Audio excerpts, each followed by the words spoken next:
So in this part 3 of the Projectile Platformer series, first I want to do a little bit of cleanup before we continue, and then I think we'll start setting up a simple projectile for our character. It won't be the final one, but we can at least get started with having our character be able to shoot something.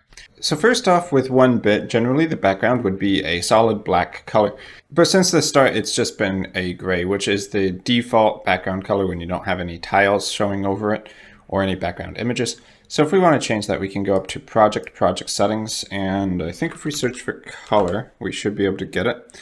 Rendering Environment, and we can change the default clear color here to just a solid black if that's what we prefer.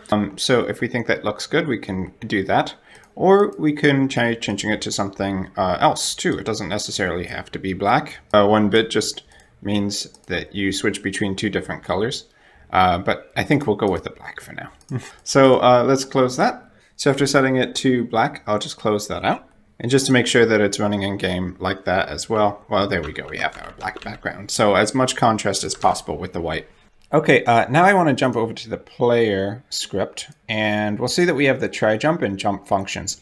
So the player obviously needs to be able to do that, but many platformer characters, whether that's like an NPC or an enemy, may also need to be able to jump. So I think what we should do is take our jump functions, so that's underscore jump and try jump, cut this away from here and put it into platformer character 2D. So I'm just going to paste that right in there under the direction property and save it. And then if we go to player and save, well, it looks like we also need to bring in the jump force property. So I think I'll grab both of these over to platformer character 2D as well. Let's put them above direction and save. Okay, and now jump force is a property in the platformer script, so that should be able to save. And if we go back to player and hit save, we should be able to do that. So really the only thing the player is doing now differently than platformer character is that it actually has a physics process function for controlling how this character moves. So in 2D, let's hit play and make sure the character is still working. Okay, cool. The advantage here is now that we have the same code that will be shared with other enemies that might need to jump later. Though how the jump actually executes is going to be based on that enemy's logic, not player input, is really the main difference. So as a condition for that, maybe we should go to player character, and above jump force, I'll add a @export var can ground jump and set that to true by default. Or if you prefer, you can just have all your Boolean toggles off until you manually turn them on. So maybe we do it like that. Can ground jump is false, and then you have to manually set it in the inspector for platformer character 2D, like here, if you want the character to be able to jump. Up to you if you prefer those to be off or on.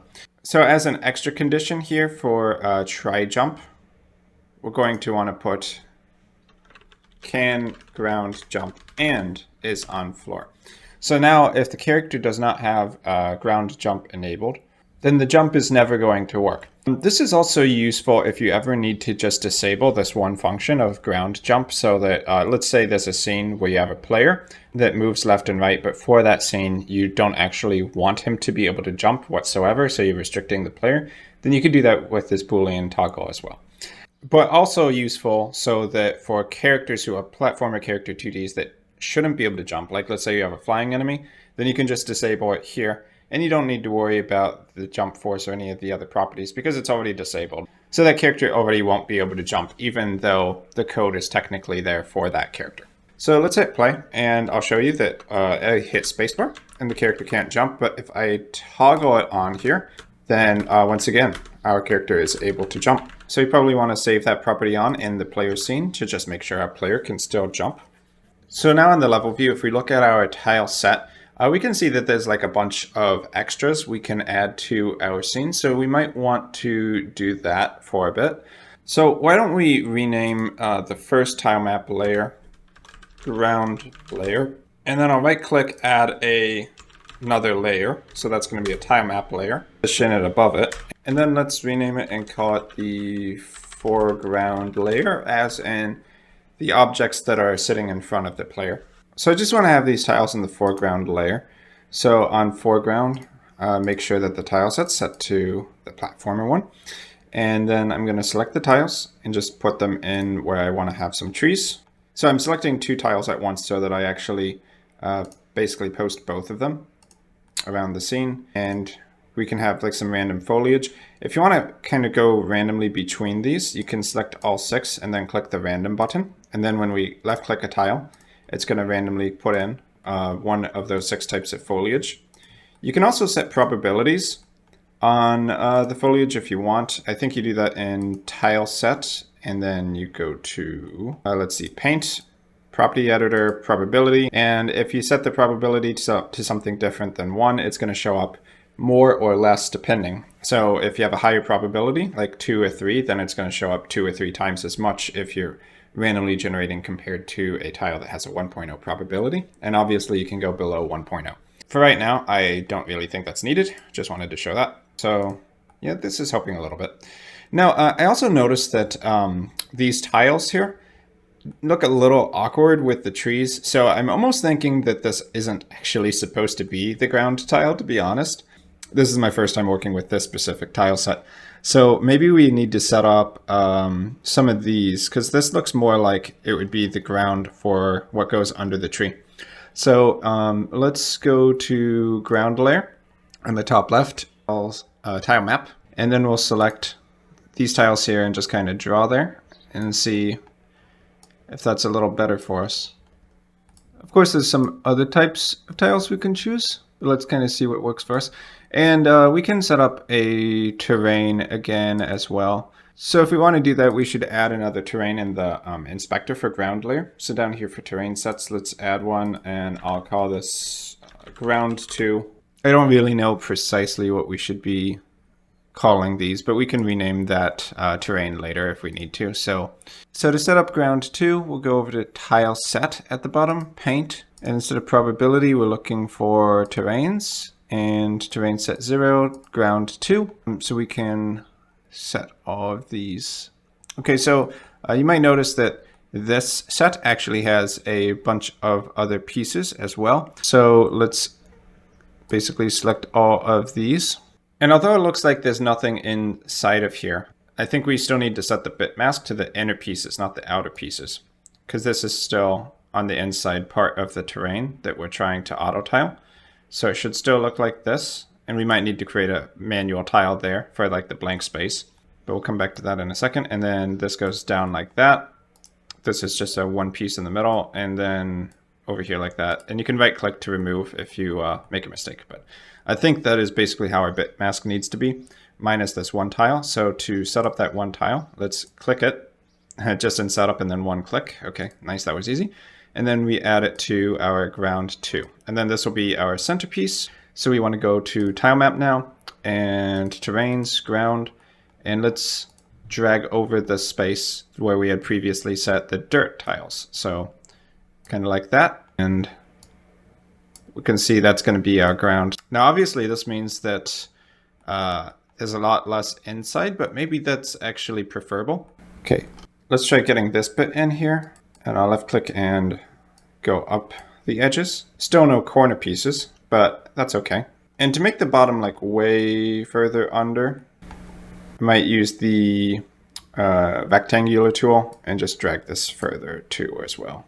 Okay, so yeah, I just thought it would look a lot better if the trees were actually flush against the ground rather than with these tiles up here where there's like that 1 pixel where it's mostly black space. It just feels like that wasn't intended to do for trees, so to speak. So maybe this is a little bit more correct. So, oh, well, there we go. We still need to add physics into the trees. So if we remember how to do that, if you go to paint mode on tile set, we just do physics layer 0, and we can add that to all of these squares. Now, you can see for these squares that all of their pixels go flush against the edges, so we don't actually need to customize the physics shape at all. Just having a like a solid square will be perfectly fine for those. While we're at it, if you want, you can just add in these other ones as well. Maybe we go to setup and click there for an extra tile. All of these are perfectly square tiles, so setting this up is basically as easy as it can be. You just gotta drag over all the tiles with the physics shape for ground, and that's pretty much it. So later on, if we ever use these other sets of tiles, then they'll already have their physics set up.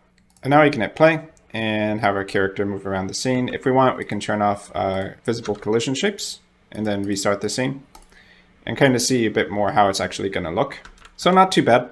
Maybe we need to make the ground run on for a lot longer. So for our level, we can still just take the ground terrain, ground layer, terrain's ground, and drag this out a lot further and worry about the details later. But it's kind of weird if our level ends after, like, 5 seconds of walking. So just take this out as far as you want it to go. E for eraser tool if you need to remove a layer of these tiles. One more time, we can get a general sense of the feel so far.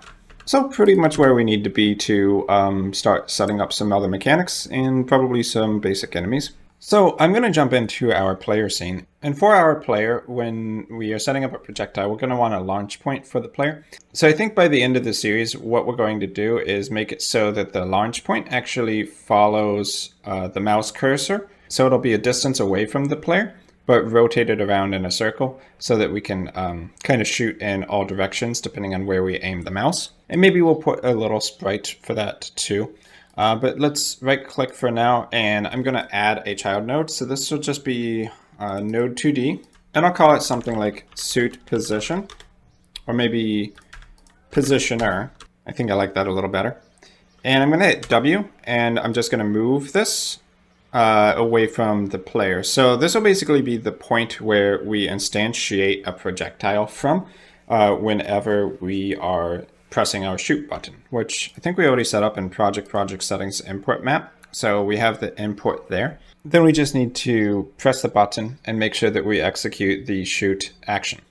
So since positioning where we instantiate the object and actually calling the shoot function are so closely related, I'll put those in the same object. So I'm just going to call this the shooter, and let's right click and attach a script to it. So we'll call the script shooter.gd. I'm going to put it in characters instead of player, since this is not really specific to the player. Just like any character that needs to be able to shoot a projectile is going to probably reuse this script. So I'll put it in characters instead.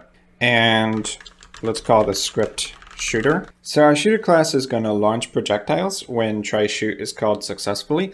There might be some conditions where a player or a character can't shoot, for instance, being out of ammo. So I think having a try shoot method is making some sense.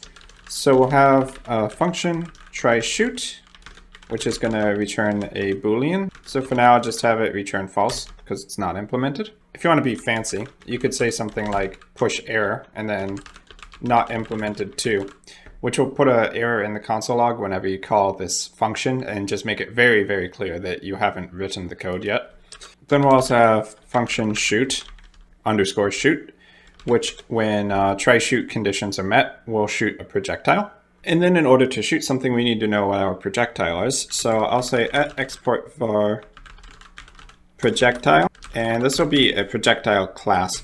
So I'll actually create this resource projectile. And for that, I suppose in our project, I'll create a resource folder for weapons. So if we right click in here, do a new folder for projectiles, and then I'll right click here and do a new script, which will be a resource, and I'll call this projectile.gd. Okay, so this will be class name projectile, which is a object that can be shot. Not every projectile necessarily would do damage, but the idea is that it can be fired from some kind of projectile weapon, like a bow or something. And then we need to set up the properties for this, which you probably want something like a display name as a string name for the projectile. So that would be how you want it to be represented in game if you ever need to refer to it by text.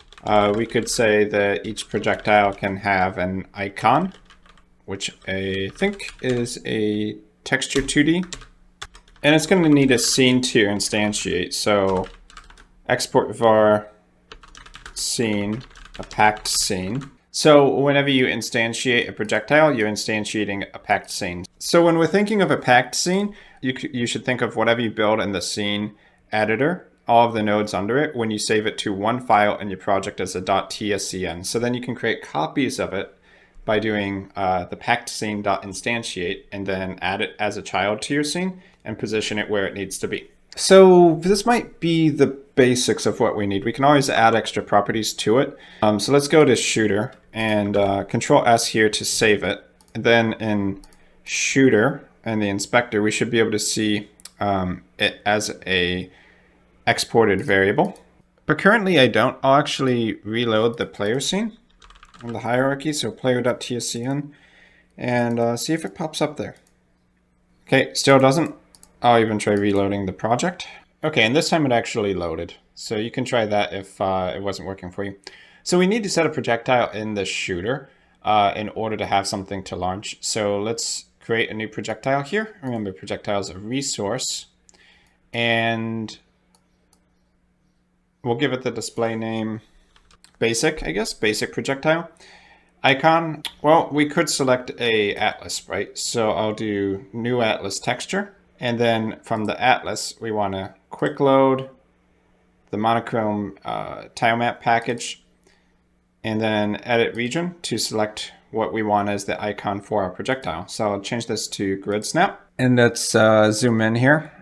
Now this pack doesn't really have any projectiles, so to speak, but I'm just going to kind of work with what we've got. So I think that these kind of look like a bullet, so I will select this as the icon. And then as a scene, we'll need to create a new scene. So let's create that up here. Control S to save the player first. And actually, let's save this projectile to the project. So in weapons, projectiles, I want to save, let's say projectile basic.tres and save that there. Okay, so that just saves the resource to the project. So it's not solely existing in this scene, but in the project itself. Now let's create our actual instantiatable projectile. So add a new scene, 2D view, 2D scene. The root of our projectile, let's see, what type do we want that to be? Probably some kind of body. If you want to apply physics to it, then rigid body makes sense. So if you want your projectile to be easily affected by gravity or that sort of thing, then you can make it a Rigidbody2D. I think I would point out in my testing, I've seen that Rigidbody2Ds are a lot more resource intensive because obviously they're part of the physics system. If you just want to manually move everything in code, then an area 2D might make more sense. So you have to move it manually, and then you detect when the area enters another object. And then you can do stuff like damage the enemy and remove the projectile. So for this project, it'll probably be perfectly fine if we have like 50 bullet rigid bodies in the scene. But you may want to stress test your game and make sure that if you have like 500 or 1,000 bullets on the screen, that it doesn't start causing problems. Or else you might need to drop the Rigidbody2D and try a different component as your root for your projectile. So let's rename this and just call it basic projectile. I'll save it to the project under projectiles, so basic projectile.tscn. And we're going to need a sprite or animated sprite for this. So let's search for animated sprite 2D. In the animation, I'll do a new sprite frames. Animation we can leave set to default, the FPS 10, and then I'm going to add frames from the art pack. So of course we want probably these 2 frames, or we can take all 3 of them as well if we want. So let's see. We got to make the size 16 by 16 over there. And then 1, 2, 3. Add 3 frames. We can hit play. And if we zoom in, that's kind of like our animation there for the projectile. I think that kind of works. I was thinking of going like 0, 1, 2, 1. If we want, I think you can copy and paste that. So let me see that. Copy frames and then paste frames after. Yeah, so that does make it look different. This is a little bit more dramatic, but you can see the difference there if you have the 1 frame also be the 3 frame. But honestly, I kind of like this a little better. So we created the projectile script, but we also need a projectile script of sorts to attach here to the actual scene instance. So for the projectile script we already created, I'm actually going to rename that to something else. Let's call this a Fireable and save that. And I'm going to rename the script Fireable.gd. So then in Shooter, where we need a Fireable, let's do Fireable and then Fireable as the type and save that. And then that'll free up the name for projectile, which will actually attach to the basic projectile. So when we shoot a Fireable, we get a projectile in the scene. I just thought that makes a little more sense name-wise. So in basic projectile scene, let's add a new script to the root, and this will be Projectile.gd. I'll create the script. And it doesn't necessarily need to extend straight from Rigidbody2D. We could try something like Physicsbody2D, which you can see already has move and collide as a function and can get the gravity. So probably no need to constrain the script to that level. So I'm actually going to extend Physicsbody2D for right now.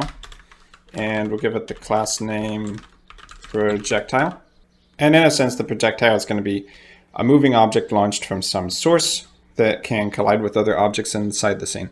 When you do the two hashtags like this, that's just setting a comment describing the class. So if I was actually to search projectile within our project now, if we reload, we go back to projectile.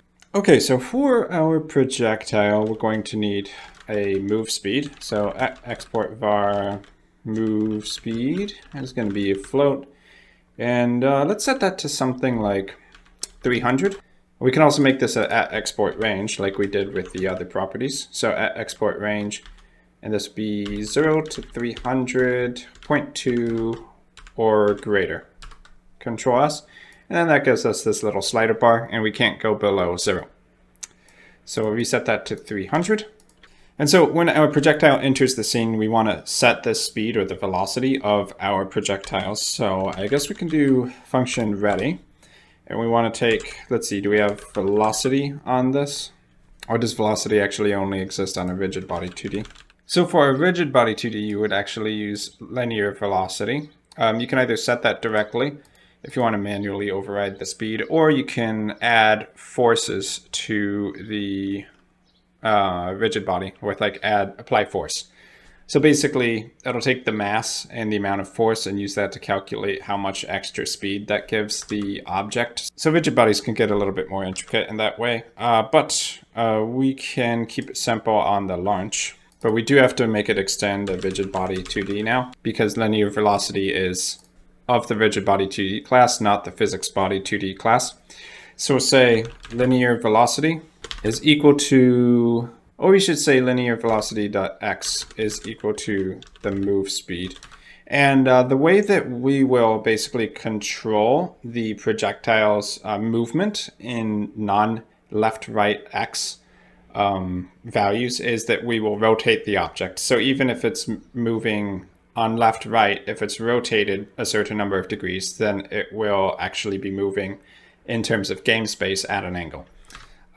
So let's actually rename this to be initial speed, or initial velocity, I guess. And we'll rename that, save that, and yeah, I think that should be okay, actually. So in our basic projectile scene, we do need to give a rigid body a collision shape. So we'll right click here, add a collision shape. And this is kind of a spherical shape. So if we do circle shape, it's gonna make perfect sense here. I'll shrink this down to be, yeah, actually right there. Seems good. So that was like a 3 pixel radius, so 6 pixel diameter. And we could test this scene. It should move actually. And there's our projectile moving with gravity. So if you want to turn gravity off, you can just take the gravity scale and set that to 0. Or you could set it to something like 0.1 gravity scale if you want gravity to still affect the projectile, but for it to actually still keep falling a little bit. So just for right now, I'll leave the gravity scale set to 0.1. Let's go to our player scene, and we're going to have the shooter, right? So we need to assign our fireable, which, well, yeah, I guess we did rename the projectile basic to be fireable. So we should rename that resource as well, fireable basic. And for that, we need to assign the scene. So quick load, and we're going to quick load the basic projectile as the actual scene we instantiate. And we want to set that in the shooter up here. So our default fireable is going to be the basic projectile shot. So now we actually need to instantiate the projectile at this position using the shooter script. So if we click here, when we try shoot, we're not going to have any ammo yet. So we're just going to actually shoot and then return true. I'll give it the return false for right now. Eventually, we probably will have some conditions here that might make it so that you can't fire a projectile. But for right now, that'll work. So inside of shoot, we're going to get our projectile by instantiating it. And we're going to do Fireable, if I can spell, dot instantiate. Oh, wait, Fireable.scene.instantiate. And when we instantiate it, we want it to be as a projectile. Okay, and now we need to know where we're going to add it as a child of, right? So in the level, we probably want to have a group node here for holding all of the projectiles. We don't want to make the projectile a child of the player, because if we do that, then first off, deleting the player would delete all the projectiles too, but also as a node hierarchy situation, if we move the player, it's also going to affect the position of the projectiles. So that's not great. So if we go to, let's say, level 1, we could right click here and create another node 2D for, let's say, and hit OK. Okay, so projectiles is right here as a group, and we can access this group name to find this node and then add all of the instanced projectiles to that node. So let's go into the shooter script. So when our shooter is starting to get ready, let's say function underscore ready, we want to grab the projectiles node. So var projectiles node, so there should be some kind of node at least, and we'll say projectiles node equals, we'll say equals to get tree, and we'll say dot get first node in group, and that'll be the name of our group. And so maybe for our group, we call it something more like projectile parent instead of projectiles. So I'm going to go back to the level scene, 2D. We have our projectiles node here. I'm going to delete the global group projectiles. I guess we only really need it as a scene group. So let's add a local group, projectile parent, and hit OK. So in player now for shooter, we can give it the name here for the projectiles parent. So I want to make that a export var. So I'm going to say projectiles parent group, and that'll be equal to projectiles parent. Okay, and now we put this down there, first node in the group. We're looking for projectiles parent. If we wanted to be a little bit more consistent here, and instead of setting this on every instance of the shooter, we could actually create a group name script and a resource for that, and then share the group names that are important to our game across every node in the game. So set once and share everywhere, basically. So I don't know, I might create a folder here for like data, and let's create a new resource. Let's create a script for a resource. So it inherits from resource, and I'll call this group names.gd. Now we'll open this up, give it the class name, group names, and then we just need to basically pull those fields into here. So shooter, we had projectiles parent group. Let's cut that out to group names and paste that in. Okay, so now we need a actual group names resource that has that data. Let's create that. So a group names resource, we can just call it group names because there's probably only going to be one. Save it in data, and you can see we have it here. Now we want to reference that in our shooter script. So at export var group names, which takes a group names resource, save it. And instead of doing projectile parents group, we're going to do group names dot projectile parents group. If we click on shooter now, we can assign the resource. And now we have these names shared inside of one resource, and we can apply that to every object in our game that wants to reuse those same group names. Yeah, so just basically thinking ahead there, but generally we want to make sure that these names are pretty consistent so that all of the projectiles, regardless of if it's a player projectile or an enemy projectile, gets added to the same parent group, and this is a good way to do that. So we get our projectiles node when this script launches. So now we just need to add our projectile as a child of that node. So projectile.add child projectiles node. Okay, and that is going to mean that in the level, it's going to be under here. So let's go back to the shooter script. And one thing I probably want to do, especially during dev, is to test and make sure that the projectiles node actually is there. Because if we get to the point where we try to launch a projectile and there's no parent here, that's going to be an issue. And actually, I have this backwards. It's projectiles node.add projectiles.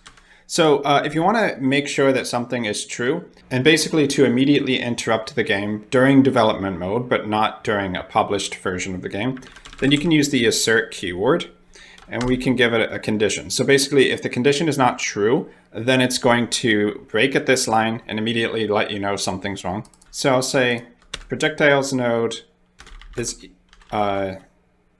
not null. Yeah, okay, I guess that's a question mark equals null. So we expect our projectiles node to not equal null. And that should work basically like what I was trying to do, but I was getting too fancy. Okay, so if we run our scene now, we can basically get this assert to hit. So the projectiles node is not there. And that is probably because the node is not in the group. So if we click on the node here, we can see that the node is in the group projectiles parent. Let's copy and paste this and make sure it's the same name here. Maybe it does actually need to be a global name. Oh, actually, no, it's because there's an S at the end. So we save that. If we hit play now, the node is in the group, so you can see that our script runs. So we just have that little assert to interrupt and tell us that something was horribly wrong with our setup. Like a more solid way of doing that would probably be to get something like GDUnit4 or GUT, which is Godot unit test, and use that to run tests against your game and make sure that everything is set up properly before you go and publish things. But this is like a very, very basic version of that. Just testing things as you run it and make sure that things are set up properly. Now, we have our projectiles node inside of the level, and I think that's a bit redundant. So what I will actually do is create a parent world. So let's add a scene, and we'll call this 2D scene world. I'll cut the projectiles node out of the level and paste it into the world. And then let's save world.tscn, maybe just at the root for now. So the world can basically have levels inside of it and load or unload a level, but then the projectiles is separate from that. So if you do want to clear all the projectiles, you could just get all the nodes in the projectiles node 2D, all the child nodes, and just clear them out whenever you load a level. Or maybe you want the projectiles to persist between levels. So let's save the level, and I would just add level 1 as a default here. So not going to have any fancy level loading script for right now, but that would be the kind of thing that you might put on the world node. And then we want to make this the node we actually load in the project. So project settings, and let's choose the default scene on run. I'm going to go up a level from levels and choose world.tscn. So of course, we're still loading level 1, but now it's a child of the world.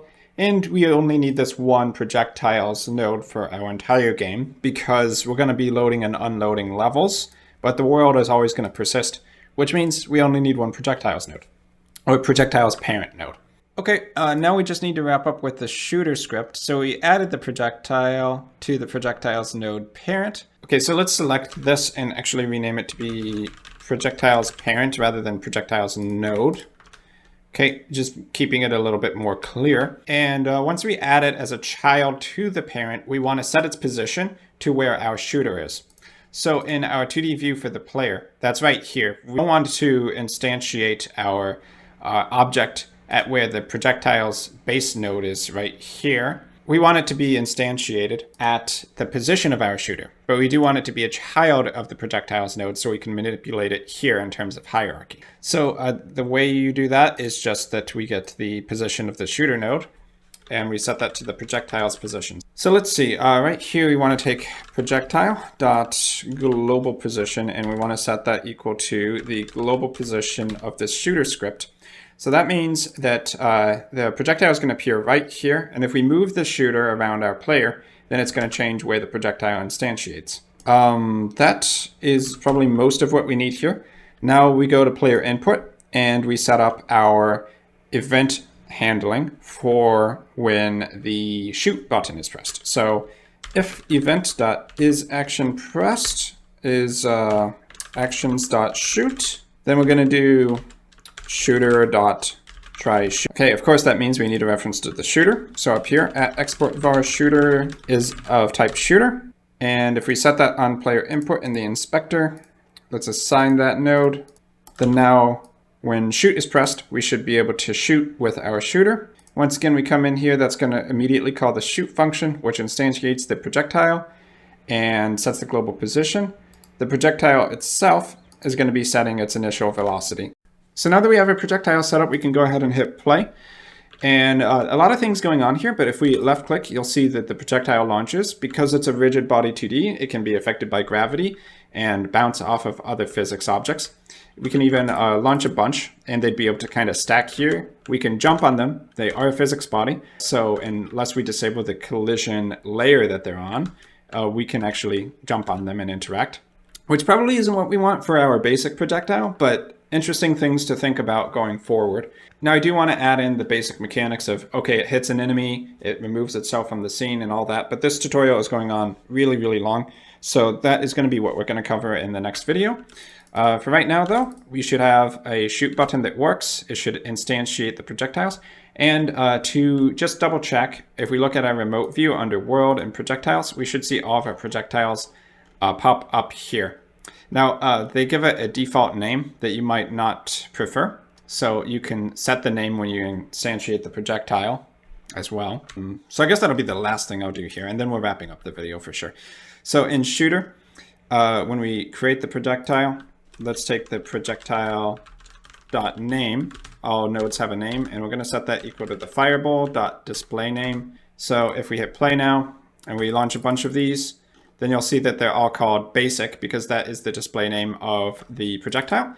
And they're just numbered in the sequence which they appear in this scene. So all the way up to 8 and so on and so forth, we keep creating them. And that'll pretty much be it for this tutorial. So we have a lot of the projectile mechanics already set up. I hope this tutorial series is getting interesting for you guys, and I will see all of you guys in part 4 of this series.